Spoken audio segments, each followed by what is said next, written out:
İnşallah Teala partimiz bu ülkenin siyasetinde önemli bir çığır açacaktır. İnşallah. Ve hayırlı hizmetlere sebep olacaktır. İnşallah. Hayırlı adımlar atacaktır inşallah Teala. Allah razı olsun.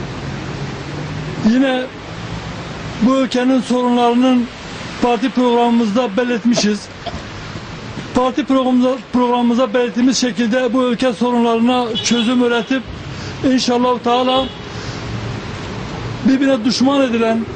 birbirine düşman edilmek istenen değişik halkları İslam kardeşliği esası etrafında tekrar bir araya toplayıp yeniden kardeş yapmanın yollarını arayacağız ve siyasi alandaki bu çekişmeyi, didişmeyi inşallah Teala örnek olmak şeklinde örnek bir siyasi söylem ile bunu bitirmeyi hedefliyoruz.